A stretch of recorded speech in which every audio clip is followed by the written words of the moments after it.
Então, pessoal, todos bem? Sejam todos novamente bem-vindos ao YouTube, sejam bem-vindos ao meu canal, sejam bem-vindos à maior sala de aula que prepara para os concursos da Advocacia Pública. Hoje nós vamos analisar mais uma decisão importante do Supremo Tribunal Federal, que tem tudo para estar nos teus próximos concursos de procurador.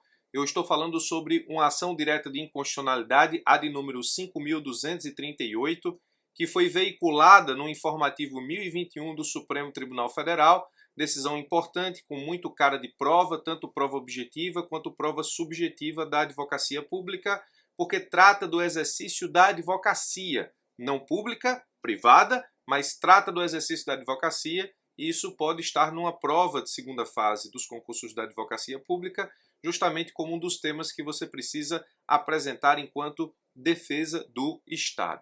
Vamos lá, o tema é direito constitucional, basicamente o Supremo analisou aqui nessa ADI se servidor público do Poder Judiciário e do Ministério Público da União pode exercer a advocacia.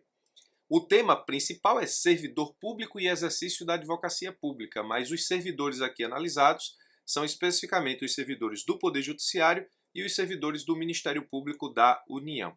Antes, vamos para o regramento. Então, a situação fática, o problema levado aqui para o Supremo é basicamente o seguinte: servidores do Poder Judiciário, servidores do Ministério Público da União podem exercer advocacia privada? Essa é a pergunta que o Supremo praticamente respondeu com o julgado na ADI 5238. Então, o regramento é esse aqui. Primeiro, o Estatuto da Ordem, a Lei 8.906, no artigo 28, diz o seguinte: a advocacia é incompatível, eu preciso chamar a tua atenção desde já que incompatibilidade com o exercício da advocacia é uma proibição total, geral, sem exceção. Aqui, quem é incompatível não pode exercer a advocacia privada em nenhuma hipótese. Então, o artigo 28 diz: a advocacia é incompatível, mesmo em causa própria, com as seguintes atividades. Inciso 4. Ocupantes de cargos ou funções vinculados direta ou indiretamente a qualquer órgão do Poder Judiciário e os que exerçam serviços notariais e de registro. Então, o artigo 28, inciso 4 do Estatuto da Ordem da Lei 8.906 estabelece uma incompatibilidade, portanto, uma proibição total, plena, sem exceção, dos servidores do Poder Judiciário de exercerem advocacia privada. Muito bem.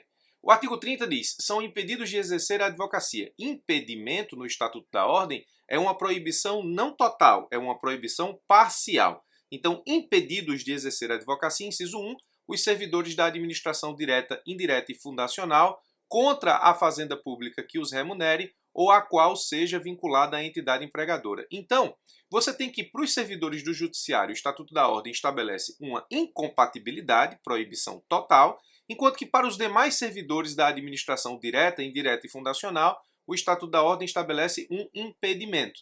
O que é que os servidores, então, do Poder Judiciário estabeleceram enquanto pretensão jurídica? Ora, pelo princípio da isonomia, eu sou tão servidor quanto aqueles que estão no artigo 30, inciso 1, razão pela qual eu não quero ser incompatível com o exercício da advocacia, eu quero ser igualmente impedido de exercer a advocacia privada contra a fazenda pública que me remunere.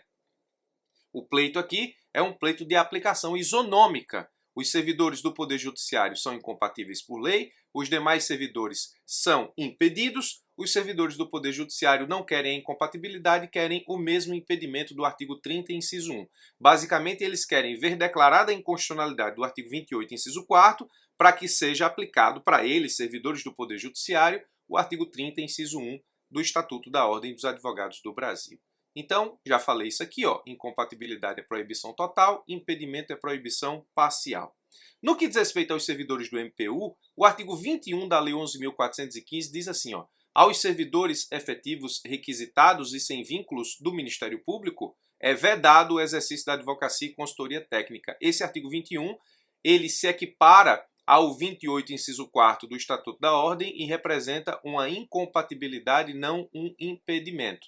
A Lei 11.415 foi revogada pela Lei 13.316 de 2016, que é a lei que trata dos servidores públicos do Ministério Público da União, mas o artigo 21 da nova lei do MPU tem a mesma redação do artigo 21 da antiga lei do MPU, portanto estamos diante da mesma norma, uma incompatibilidade dos servidores do Ministério Público de exercerem advocacia. Então, a incompatibilidade dos servidores do Poder Judiciário decorre do artigo 28, inciso 4, e o artigo 21 da Lei 11.415, hoje Lei 13.316, revogada que foi a 11.415 pela 13.316, também torna incompatível o exercício da advocacia pública pelos servidores do Ministério Público da União. Esse é o regramento principal para os dois servidores, Judiciário e Ministério Público da União. Vamos, portanto, entender o que disse o Supremo na ADI 5.238. O Supremo disse basicamente o seguinte, o Supremo começa analisando o artigo 5º da Constituição Federal, inciso 13. Diz o Supremo, todos são iguais perante a lei, sem distinção de qualquer natureza, garantindo-se aos brasileiros e aos estrangeiros residentes no país a inviolabilidade do direito à vida, liberdade, igualdade, segurança, propriedade, nos seguintes termos. Inciso 13, que é o que nos importa. É livre o exercício de qualquer trabalho, ofício ou profissão, atendidas as qualificações profissionais que a lei estabelecer. Então, o inciso 13 é o inciso do artigo 5º que estabelece a liberdade de ofício, a liberdade de trabalho, a liberdade do exercício de qualquer trabalho, ofício ou profissão. Mas ele diz na parte vermelha, atendidas as qualificações profissionais que a lei estabelecer. Então, o Supremo, ele classifica o artigo 5º, inciso 13 da Constituição Federal, como norma constitucional de eficácia contida, ou seja, essa norma tem aplicação imediata, mas ela pode ser contida por regulamentação infraconstitucional, ou seja, lei ordinária infraconstitucional pode estabelecer restrições à sua aplicação. Então, é livre todo o ofício, todo e qualquer ofício, trabalho ou profissão, atendidas as qualificações profissionais que a lei estabelecer e atendidas as restrições de leis ordinárias infraconstitucionais que eventualmente estabeleçam limitações ao exercício de qualquer ofício, trabalho ou profissão. Essa é a natureza da norma constitucional de eficácia contida. O Supremo diz exatamente isso no julgado. O artigo 5º, inciso 13 da Constituição, é norma fundamental de eficácia contida, e as restrições estabelecidas pelas normas impugnadas são expressão dos valores constitucionais, da eficiência, da moralidade, da isonomia no âmbito da administração pública. O Supremo analisa a natureza da norma prevista no artigo 5º, inciso 13 da Constituição Federal e já arremata que as restrições presentes na Lei 8.906, que é o Estatuto da Ordem, artigo 28, inciso 4º, e também a restrição estabelecida na Lei hoje 13.316 de 2016, no artigo 21, são restrições, diz o Supremo, compatíveis com a expressão dos valores constitucionais da eficiência, da moralidade, da isonomia no âmbito da administração pública. Então o Supremo entende que é constitucional a restrição ao exercício da advocacia privada por servidores do Poder Judiciário e por servidores do Ministério Público da União. Sobre a restrição específica desses servidores, a gente ainda tem duas passagens na jurisprudência do Supremo nessa ação direta de inconstitucionalidade que merece atenção. O Supremo diz: a intervenção dos poderes públicos na liberdade de exercício de atividade, ofício ou profissão deve sempre manter correspondência com o objetivo de proteger a coletividade contra possíveis riscos indesejados decorrentes da própria prática profissional ou de conferir primazia à promoção de outros valores de relevo constitucional, como no caso, a garantia da eficiência, da moralidade e da isonomia no âmbito da administração pública. Praticamente repetiu os valores constitucionais que nós temos aqui na parte de cima, quando o Supremo analisou a natureza da norma constitucional prevista no artigo 5º, inciso 13, que é norma constitucional de eficácia contida. E disse, arrematando, as incompatibilidades previstas no Estatuto da Ordem dos Advogados do Brasil, restritivas do exercício da advocacia por analistas, técnicos e auxiliares do Poder Judiciário e do Ministério Público, configuram restrições adequadas e razoáveis à liberdade de exercício profissional por traduzirem expressão dos valores constitucionais da eficiência, da moralidade e da isonomia no âmbito da administração pública. Então, o Supremo, com base nesse fundamento, entende por constitucional a restrição ao exercício da advocacia privada por servidores do Poder Judiciário e também do Ministério Público da União.